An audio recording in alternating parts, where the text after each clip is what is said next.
are live in the Trustmark Studios, and Quentin Whitwell is joining us, chairman of the board and co-owner of Panola Medical Center, and the former governor, Ronnie Musgrove, whose picture's on the screen here. Quentin, can you see that picture? You can't see that picture of the governor, can you?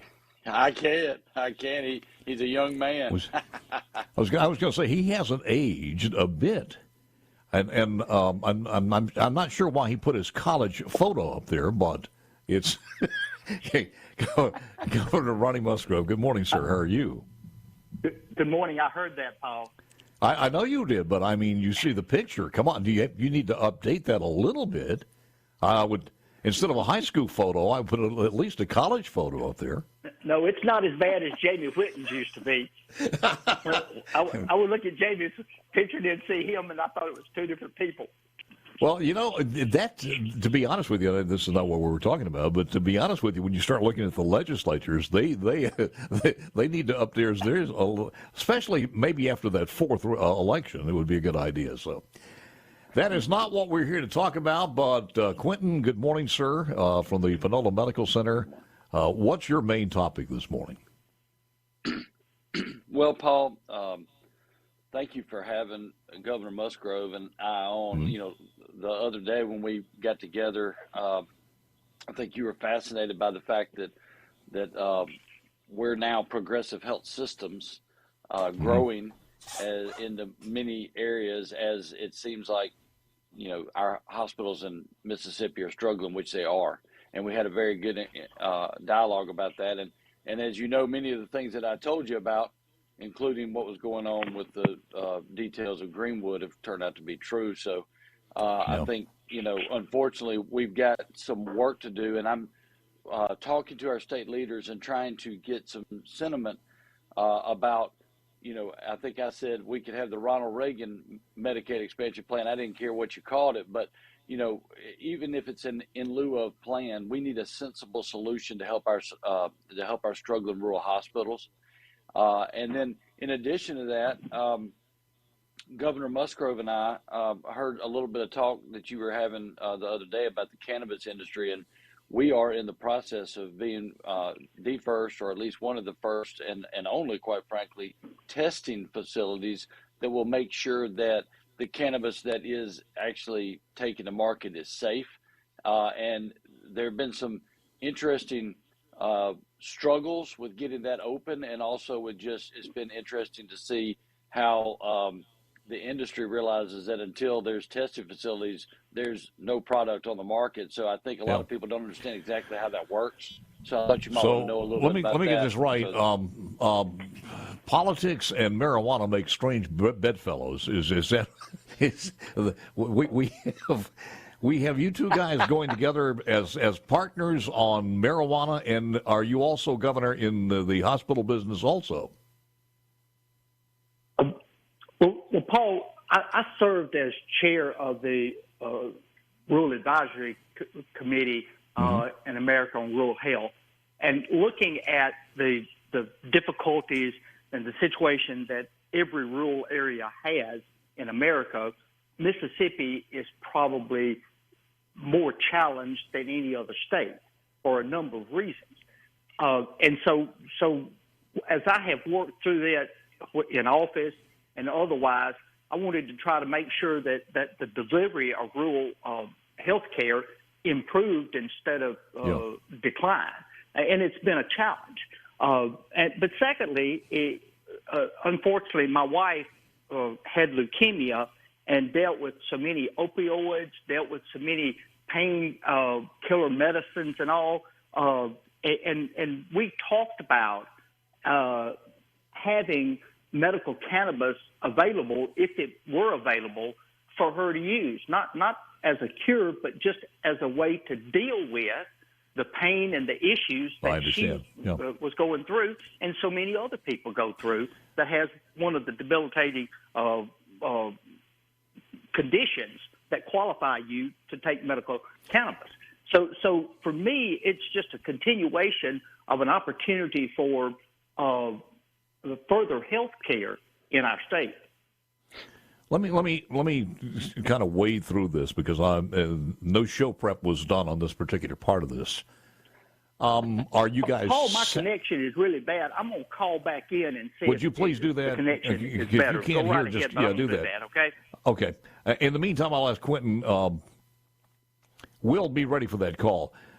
Quentin, are you guys just testing that, or are you also going to be putting some within the dispensaries in the state? What's the length of that? How far are you going with that? Yeah. So this is how it works. Somebody's going to grow it and somebody's going to sell it. But in order to get it to market, it's got to be tested. And my commitment in my life is to, being an entrepreneur with a vision of better health for all the world. And primarily, of course, in my home state of Mississippi. And so as a hospital operator and manager, I also recognize that this is a medical opportunity and it needs to be safe for the actual patients. And so did you say you're going to be the only? Yeah. Did you say you're going to be the only testing facilities? I thought we had another testing company that's set up in the state. Correct. No, you've interviewed one other, Mr. Cliff Osmond, right. with Steve Hill. I said we were going to either be the first or one of the only, but yes, you are correct. Cliff and I talked yesterday. He's a great guy. Wish him well. What's the name? What is the name of your company going to be? Magnolia Tech. Magnolia Tech. You will be Labs, located. Yes. You will be located where? In Holly Where Springs, will you be Mississippi. located? So in Holly Springs. We're going to be in North Mississippi. Yes, sir. So, Governor, are you guys going to be ready for this? What's the status of the progress right now, as far as, because the dispensaries, they're putting the final wraps on this one, and hopefully by the end of the year, certainly the first of next year, we're going to be ready to roll this out. Yep. What's the timeline on this? Either one of you?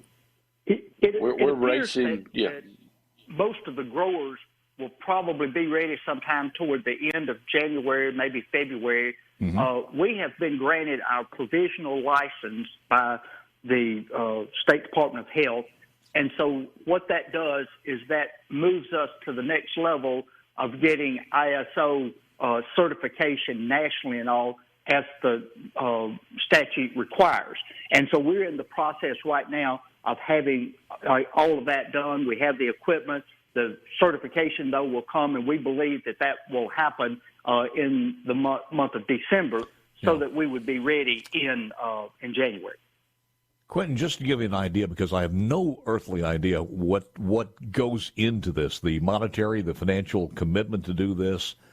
I'm sure at the end of the road, you have to have your certification and approval from the Mississippi Department of Health. I know you'd have to have that.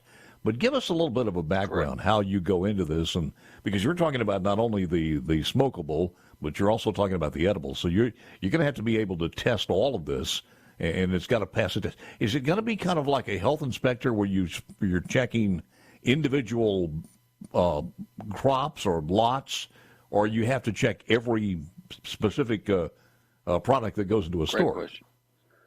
Great question. So, first of all, think about it just like a toxicology lab. In a toxicology lab, you're tested for drugs, right? But in that case, your specimen is obviously, your urine. But in this case, where the specimen is the actual product, but it's the exact same equipment. It's your LC, your GC. So it's a true laboratory, and the state has specified like 39 different terpenes and, all of the, the mycotoxins and whether that's, got any impure minerals and all of those things. So it's a very laborious process, and Governor Musgrove is correct. We expect to get on the road to the final validation very quickly so we can be up and running in January, but it's arduous, and the state has put some very strenuous regulations out there. But the good news is once we get up and running, and we have experience in running labs as hospital operators, of course, and we have toxicology labs and other things. So, that is kind of the extension of that. And as a result, Governor Musgrove shared his personal story, and he and I, you are correct. It's not about politics; it's about relationships in Mississippi. And he and I developed a very strong relationship, especially over these last couple of years, and we look forward to working together, and also we're working together as lawyers. So it's great. All right. Let me ask Governor real quick. We only got a few seconds. We'll be back on the other side of this. Is we're talking about a mobile lab? You're actually going to the farms and doing this on the farms, or do you do it at the dispensaries? Paul, you need to ask that again. I could not understand Okay. you. I'm not going to have enough time, so we'll do it on the other side, and I'll give you a chance to think if you can hear this time. Are you doing this through? We have an address for our lab, and you have a transportation process. They have to bring it there, or you're going to go to the farms in a mobile lab. They have to actually bring them there. No. Yeah, the lab. We'll answer that when we come back. Be mobile. How? Yeah. You know, I think we'll still have questions of this 10 years on. We'll still have more questions of how this is being done. More with the guys coming up next.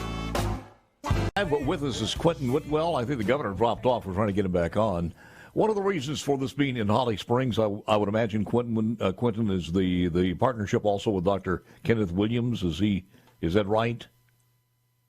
Correct. Yes, sir. We've worked with Dr. Williams, and like I say, we had most of the equipment necessary from the beginning that we use for toxicology type purposes as well. Will 2 testing facilities in the entire state be enough for this? I think initially it will. We expect to grow down in South Mississippi once we get our first one up in North Mississippi. And there is a third lab, I believe, a group out of Meridian that's looking to get operational as well. So, how do you vie for business? You're set up on a certain district, or you just go out there and like any other sales and you contract with the buyer, with the growers?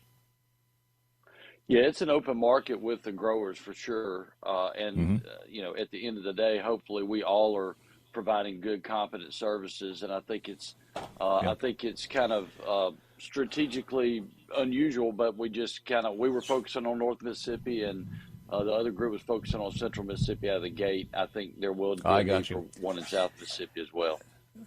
And please forgive me because there's so many questions that pop in my mind. First of all, I'm not sure what legal standings you guys have, but let's just take this case scenario.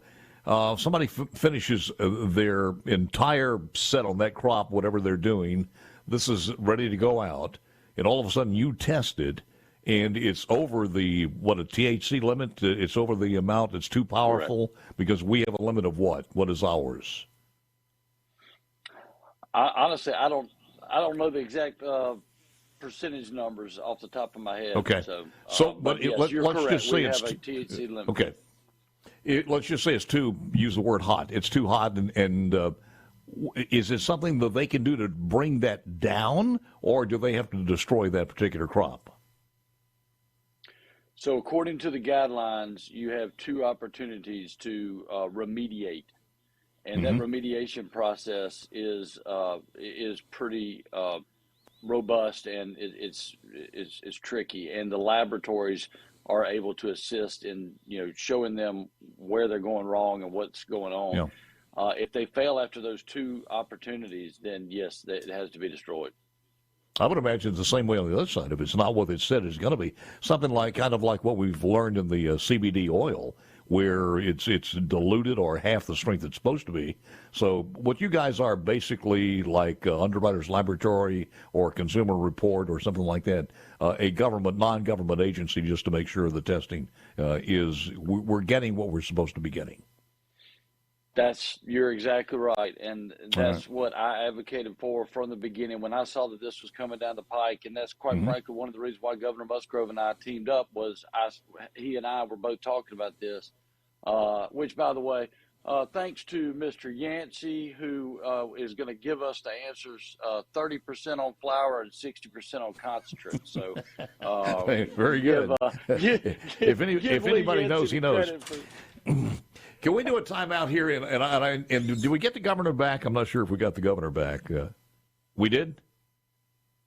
We did not. Okay. Your thoughts on the big announcement yesterday, and I failed to mention it a little bit earlier in the first hour, but the Speaker of the House has decided he is not running again as far as Philip Gunn is concerned. And I don't know if that was a shock to a lot of people. It wasn't to me, of course, but we knew it was possibly coming. But your thoughts on that? Well, I think Speaker Gunn has done an incredible job. As he's the first Republican speaker. He came in at a time where it was deeply divided in the House. He brought a coalition of people together. He's got amazing communication skills. He's a super sharp guy that everybody loves. I know that he's got a great future, both in whatever career he does. I do think that I think that the future of the House of Representatives is changing a little bit as we see. Things like helping healthcare. Those are things that are going to have to be focused on now, and I'm very hopeful that our new leadership will do that. And I'm very thankful, to have the opportunity to work with people like Governor Musgrove, where we can help guide and direct these healthcare and other corporate clients who have needs and are facing headwinds in the marketplace. The Philip was there for. And by the way, to say that he's going to finish out his term, he'll be in this session. He's not leaving now. That's right. According to what he said yesterday. He's been in office for 5 terms. He came in January of 2012, became Mississippi's first Republican House Speaker, as you alluded to, since Reconstruction days, to be honest with you. Served 3 of 5 of those terms as Speaker of the House, and again, he will serve the final year of his term. We wish him well, and we'll see if we can get an exit interview. And I think he mentioned this. This is not... The doors are certainly open to any other public public service offices that come in the future, but there may be some other things. So we will talk with him, hopefully, a little bit later on that one. Let me go back to the Batesville Hospital and the situation there with the UMMC, and apparently they pulled out. You guys were kind of in the wings at one time, according to you. Where does that stand as far as your company? Well, unfortunately, we only have the bandwidth to handle, so many. We don't have the staff and to be able to take over the entire state healthcare. I'm in conversations with state leaders about putting a plan together that is strategic. I've been reading about Greenwood. I think Greenwood's trying to put a plan together to save themselves through April with hopes of state and federal assistance. I have been in communication with some leaders about whether we can help, but Delta Health System, of course, at Greenville has been is trying to get away from Clarksdale and Senatobia, and we've been approached about working on that. And there are other hospitals in the state we've been approached about. So, either A, we're going to be able to provide advisory support, or B, we're going to provide management, or C, we're going to provide ownership support. We prefer to look strategically at what we can own. And quite frankly, we've got 2 hospitals in Arkansas under contract, and we just stepped into the Georgia marketplace. So, it can't be all things to all people, but certainly are available for consult and just, to provide advice and support at any time. No problem. Quentin, what's the official name of your company, of the company that you guys have put together for this? Progressive Health System. Progressive Health Systems, Inc. You guys are you're not a charity organization. You're in there for profits, and I guess you are making a profit? Well, we are a nonprofit, but we are not a charity. You are correct. And but yes, sir, we turn hospitals around. That's what we do. Mm-hmm. And if we don't, then we're not, there's no pot at the end of the rainbow. My question is this: how have you done that in the state of Mississippi to the point of making an additional acquisition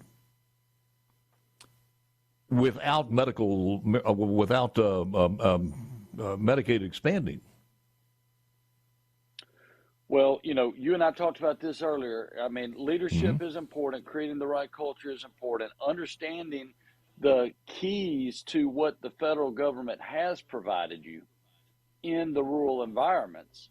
We talked about the fact we opened up Marks, Mississippi. Well, that sounded crazy, but it is a critical access hospital. Critical access hospitals do have better reimbursement levels at the federal level. The problem is the state has not stepped up and actually assisted as much as it needs to match what the feds are doing, and that's the reason why so many people are struggling. Yes, we have taken Panola and taken it from way big losses to a profit, but it could be so much more successful. And there are service lines we would like I to understand have that. if we had whatever you want to call it. I don't even want to use the word Medicaid expansion because nobody likes that, but some sort of prop up for Medicaid mirroring CMS's reimbursement. Let me push back a little bit on this one, because on the C-SPAR text line, and this is not the first time, you'll get a lot of people who are saying the Greenwood Hospital is run pathetically. The Clarksville Hospital, the administration's been run pathetically. The ones that you took over administratively, they were in shambles. And that is in large part the reason these small ones are going over. They want to be bigger than they should be. They want to offer things that are loss leader they shouldn't. There's a lot of problems in there that need to be corrected before you go out to the people of the state of Mississippi and say, would you pay more in taxes to help these hospitals? The first thing is get your books in order. I'll give you the final shot on this when we return. Sure. Hold on. Break's coming. Hold on. Time out. Flag. Quentin Whitwell, we'll give him the last word when we come back in just a moment. Final segment with Quentin Whitwell, and here's from the C-SPAR text line, just real quickly here. Expansion would do zero in this case, right? And I thought it was a good question because, real quickly, you've got, let's say, Group 1, all the people who are qualified now for Medicaid.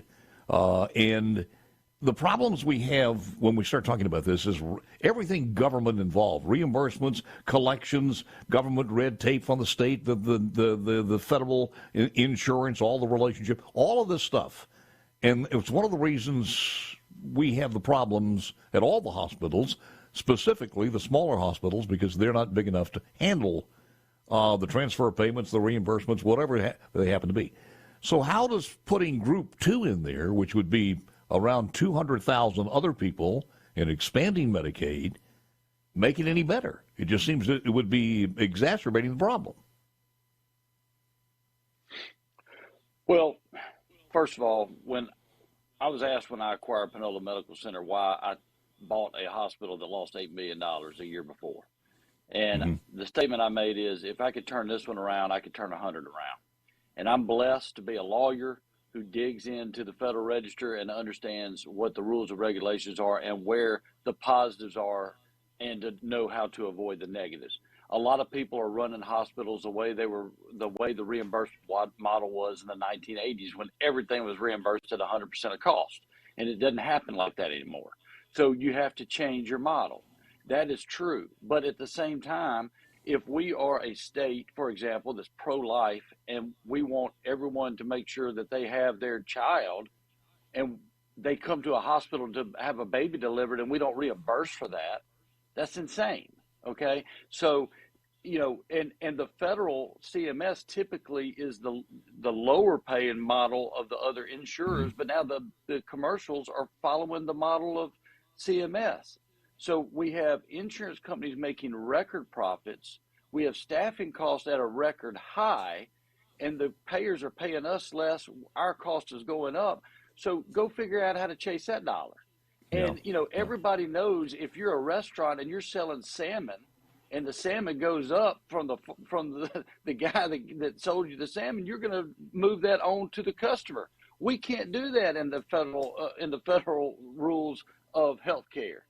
So, and if the state's not going to reimburse at all or very little, then, and that's a service that we're providing for those people. Well, obviously we deserve to be reimbursed for services that we provide. And so I think people just don't understand exactly how the model works. Yeah, you're absolutely right, because it is complicated.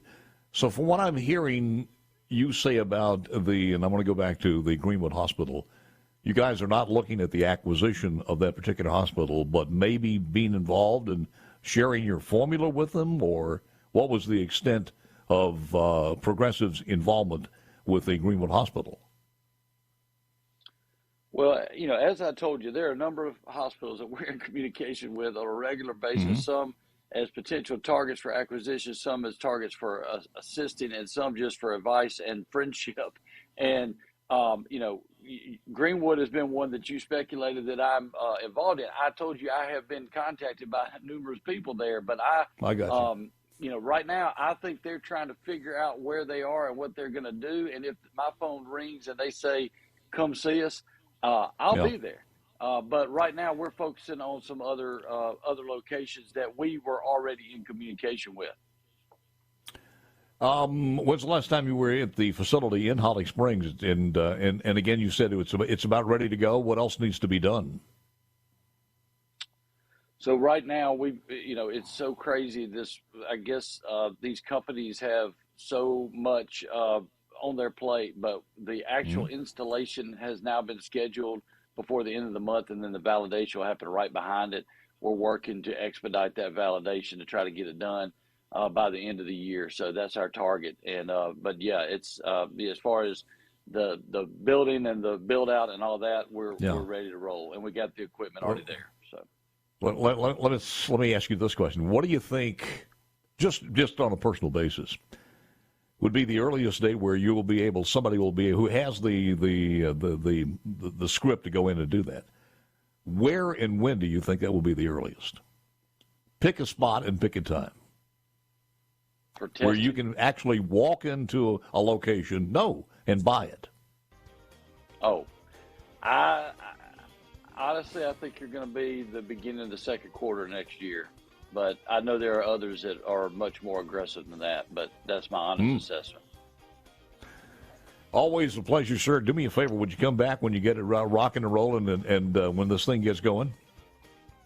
I'd love to see both of you in the studio. And it is, and it was good to talk to Governor Musgrove. He's always been one of my favorites. We've gone some rounds over the past 420 years, and it was good to talk to him always. And looking forward to having that opportunity again. Yeah, he's quite a guy. All right, back with more coming up in a moment or two. Let's get an update. Thank you, Quentin.